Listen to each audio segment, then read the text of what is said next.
রমজানের আগেই রমজানের যাবতীয় বাজার করে এনেছেন মুরাদ সাহেব।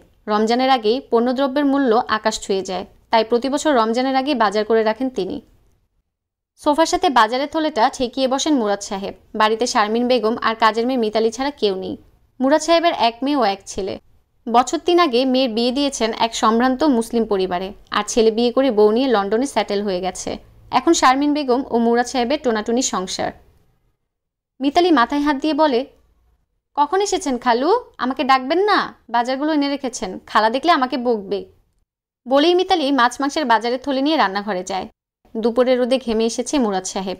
কিছুক্ষণ পূর্বে ফ্রিজে লেবু শরবত করে রেখেছিল মিতালি। ফ্রিজ থেকে গ্লাসটা মুরাদ সাহেবের হাতে দিয়ে কাঁচা বাজারের থলে নিয়ে মেঝেতে বসে। সবজি বের করতে শুরু করে, লেবু থেকে শুরু করে ফলমূল দিয়ে ভর্তি থলে। ধীরে ধীরে নামা, শেষে যাবে। না খালু, সেজবে না, আমি সাবধানে নামাবো, তবে তাড়াতাড়ি, খালা দেখলে বকবে আমায়। তুই তোর খালাকে তো ভয় পাস কেন? আগে তোর খালা অনেক শান্তশিষ্ট ছিল। বিয়ের সময় পালিয়ে বিয়ে করেছিলাম। আমার শ্বশুরবাড়ির লোক তোর খালাকে নিতে এসেছিল। তোর খালা সে কি কান্না! আমার সাথেও থাকবে না, বাবার বাড়িতেও যাবে না। বাবাকে অনেক ভয় পেত, এখন আমি তাকে ভয় পাই। বলেই মুরাদ সাহেব হেসে ওঠেন। সেই হাসির শব্দ শুনে শারমিন বেগম ড্রয়িং রুমে এলেন। মিতালিকে দ্রুত হাত চালাতে দেখে কিছু বললেন না। গভীর দৃষ্টিতে পর্যবেক্ষণ করছেন তাজা সবজিগুলো। প্রতিবার বাজার থেকে শুকনো সবজিগুলো নিয়ে আসেন তিনি, তাও চড়া দামে। শারমিন বেগম বেগুন টিপে বলেন, কত টাকার বাজার করেছ? ৩৩৭০ টাকা। পুরো দাম বললেন না, একটু তাজা দেখে আনবে না? রোজা আসতে এখনো কতদিন, ফ্রিজে থাকলে শুকিয়ে যাবে না?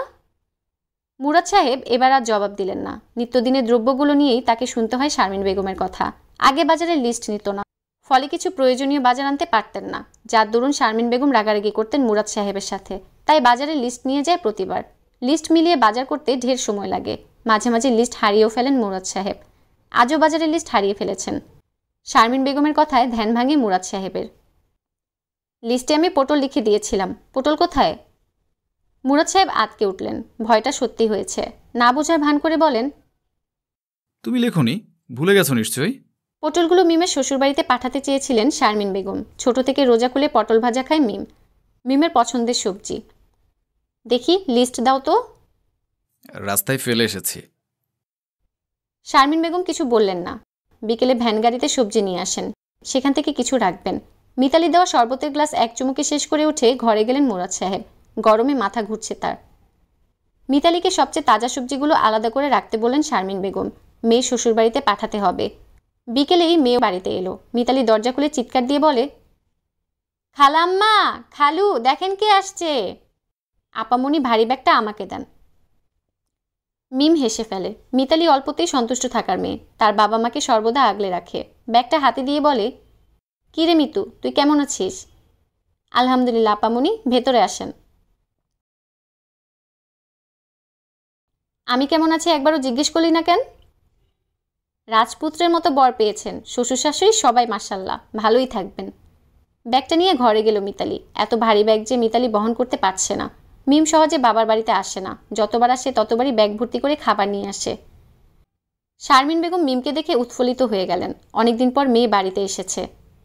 কি রে মিম, মায়ের কথা একটু মনেও পড়ে না? একবার এসে দেখা করে যেতে তো পারিস। তোমার জামাই সকালে অফিসে যায়, রাতে আসে, একা একা এখানে এসে কি করব? সকালে বেয়ানকে আসতে বলেছিলাম, আসেনি। শর্মিলা খাতুন, শারমিন বেগম ও মিম আড্ডায় মেতে উঠেছে।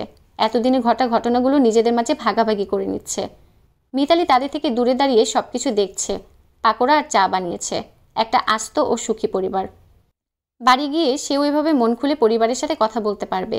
মিতালির বাবা অসুস্থ, হঠাৎ করে কাশি জ্বর বেড়েছে। কিছু টাকার জন্য ফোন করেছিল সন্ধ্যায়। অনেকক্ষণ কথা হয়েছে বোনের সাথে। এই মাসের বেতন দিয়ে একটা জামা কিনে দিতে চেয়েছিল মিতালি। পরনে জামাটার রঙও নষ্ট হয়ে গেছে, কয়েক জায়গা দিয়ে ছেঁড়া। কাজে যাওয়া আসার সময় মানুষ তার দিকে তাকিয়ে থাকে, কেউ কেউ কটাক্ষ করে। মিতালি নম্র গলায় বলে, খালা, আপনার সাথে একটু কথা ছিল। শারমিন বেগম কথা থামিয়ে বিরক্ত হয়ে বললেন, কি বলবি? এখন কোথাও যেতে পারবো না, এখানেই বল। খালাম্মা, আমাকে কিছু টাকা দিবেন? গত মাসের টাকা তো এখনও দিলেন না। টাকাটা দিলে গ্রামে পাঠাতাম। বাবা অসুস্থ, আবার রমজানে বাজার করতে হবে, পরে দাম বেড়ে যাবে। শারমিন বেগম বিষ দৃষ্টি নিক্ষেপ করে মিতালির দিকে তাকিয়ে থাকে। এই বিষয় নিয়ে তোর সাথে পরে কথা বলছি। দেন না খালাম্মা। বলেছি না পরে কথা বলছি, ডিস্টার্ব করছিস কেন? মিতালি নতমস্তককে প্রস্থান করে। মিমের বিয়ে হয়েছিল এক সম্ভ্রান্ত মুসলিম পরিবারে। সেখানে কর্মচারীকে দেওয়া হয়েছে উচ্চ মর্যাদা। রমজান মাস পেরিয়ে যায়, 27টা রোজা পেরিয়ে গেছে অনায়াসেই। শারমিন বেগম 1 টাকাও দেয়নি, নিজের সিদ্ধান্তে অনড় তিনি। মিতালি রান্নাঘরে থালা বাসন মাজতে মাজতে মুঠোফোনটার দিকে আর চোখে তাকায়। বাড়ি থেকে ফোন আসছে। মা বারবার বাড়িতে যেতে বলছে, আসবো বলে আশা দিয়ে বাড়ি ফিরছে না মিতালি।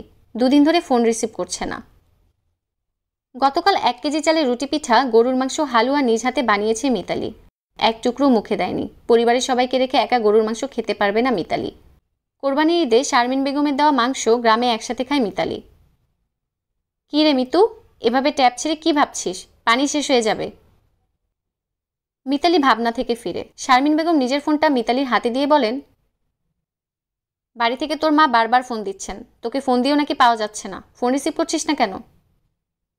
মিতালি ফোনটা হাতে নিয়ে স্ক্রিনের দিকে নিষ্পলক দৃষ্টিতে তাকিয়ে থাকে। মিতালির মা এখনও লাইনে। স্পিকারটা চেপে ধরে আমতামতা করে বলে, ফোন ধরলেই মা গ্রামে যেতে বলে, খালি কান্নাকাটি করে। তো যা, এখানে তোর কেউ নেই। গ্রামে ঈদ করবি না তো কোথায় করবি? আপনি যে বললেন বেতন দিবেন না, গ্রামে গেলে বাবা মা না হোক অন্তত বোনের জন্য জামা কাপড় নিতে হবে, সেই টাকা আমার কাছে নেই। শারমিন বেগম হাসলেন। কতদিন আগের কথা এখনো ধরে বসে আছে মেয়েটা। অথচ সেদিন রাতেই টাকা পাঠিয়ে দিয়েছেন গ্রামে। একটা খাম এগিয়ে দিয়ে বলে, এখানে তো 2 মাসের বেতন আছে, বোনাস আছে, আর বাসের টিকিট আছে। অনেক কষ্টে তোর খালাকে দিয়ে বুকিং দিয়েছিলাম। আলমারিতে কিছু পোশাক আছে, এনে দিচ্ছি, নিয়ে যা। তোর আর তোর পরিবারের সবার জন্য এনেছিলাম, দিয়ে দিবি। যা, ব্যাগ গুছিয়ে বেরিয়ে যা, বাস ছেড়ে দিলে সব শেষ। শারমিন বেগম শপিং ব্যাগগুলো মিতালির হাতে দিল। মিতালি কেঁদে দিল। শারমিন বেগমকে জড়িয়ে ধরে। শারমিন বেগম সান্ত্বনা দিয়ে বলে, বাবা মাকে আমার সালাম জানাবি, ঘরের মেয়ে ঘরে ফিরে যা, মায়ের খালি কোলটা ভরে দে। মিতালি ব্যাগ গুছিয়ে রাতেই বেরিয়ে যায়। শারমিন বেগমের দিকে ছলছল দৃষ্টি পুরোটা সময় নিবদ্ধ ছিল। দরজা ছিটকিনি তুলে বুক ভরে নিঃশ্বাস ত্যাগ করে শারমিন বেগম। তার চোখেও পানি। আলমারি খুললে হাজার হাজার পোশাক দেখা যাবে। সবকিছু তার বাবা মায়ের জন্য কিনেছিল। বাবা মা মুরাদের সাথে শারমিন বেগমের সম্পর্ক মেনে নেয়নি। ঈদ বা আনন্দের দিনে বাবার বাড়ি বলতে কিছুই নেই শারমিন বেগমের।